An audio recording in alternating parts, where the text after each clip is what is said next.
Prisoner number 466 of 1964, Nelson Mandela.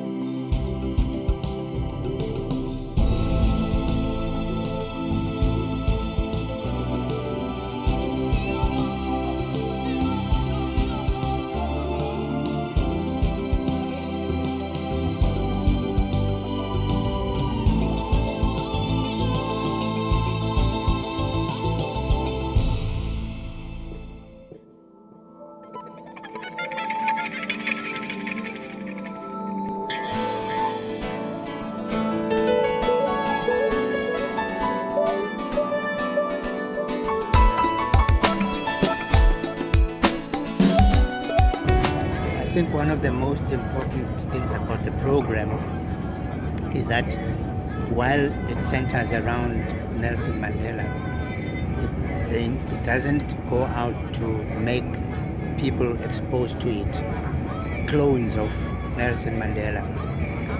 Rather, we learn from the life of Nelson to become ourselves.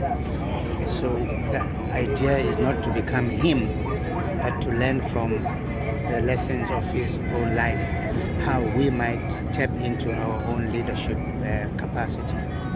And the value of him as an example is that he has had such a tremendous impact on the world.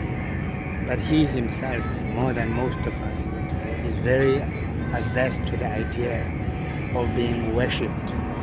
And that is why he goes out of his way to indicate that despite all the things that he has been able to achieve, he remains an ordinary person. So it's the capacity of engaging him that brings out the ordinariness in us that is very important, because the ordinariness is in fact the source of our greatness, and the two always go together. And the value of the program is to enable us to grapple with these contradictions that are at the very heart of human existence.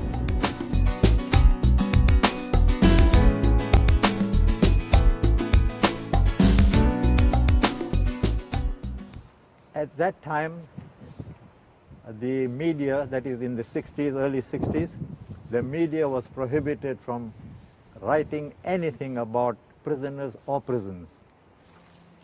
So this photograph was taken without our knowledge. It just happened that, and we didn't even know that they were here. We were just told from now onwards you're going to do light prison labor.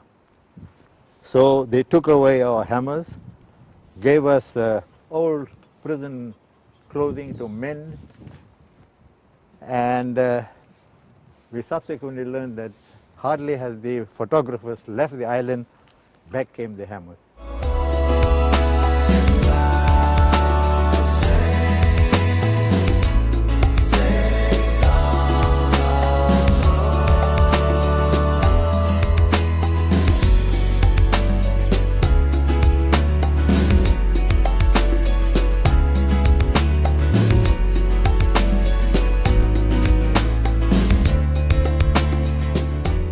Letters, every 6 months, one letter, and that had to be 500 words, and one visit of half an hour every 6 months. And that letters have to be 500 words. You have a nasty warder, he'll count 500 and cut out the rest. So they were really, all this was meant to break our spirits. But they failed, of course.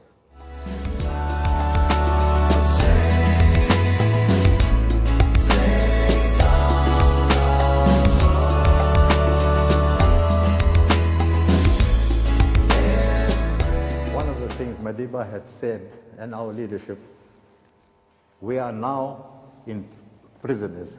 We are no longer leaders. We don't make policy. We don't give instructions. We are ordinary prisoners.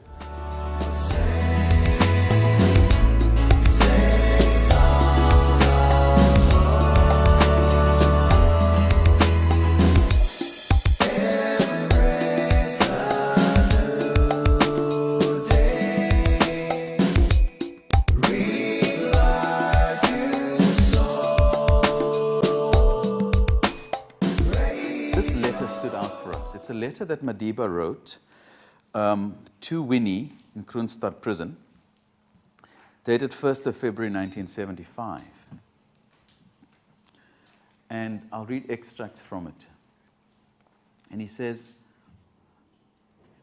"The cell is an ideal place to learn to know yourself, to search realistically and regularly the process of your own mind and feelings. In judging our progress as individuals, we tend to concentrate on external factors such as one's social position, influence and popularity, wealth and standard of education. But internal factors may be even more crucial in assessing one's development as a human being. Honesty, sincerity, simplicity, humility, pure generosity, absence of vanity, readiness to serve others, qualities which are within easy reach of every soul. Never forget that a saint is a sinner who keeps on trying."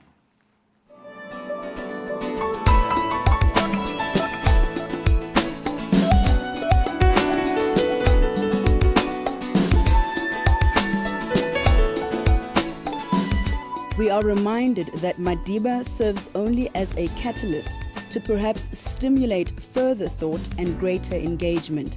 The program fosters a humanizing consciousness, critical thinking, purpose detection, and engaged citizenship, so that we may continue to expand our consciousness and engage in our world as citizens, and most importantly, as human beings.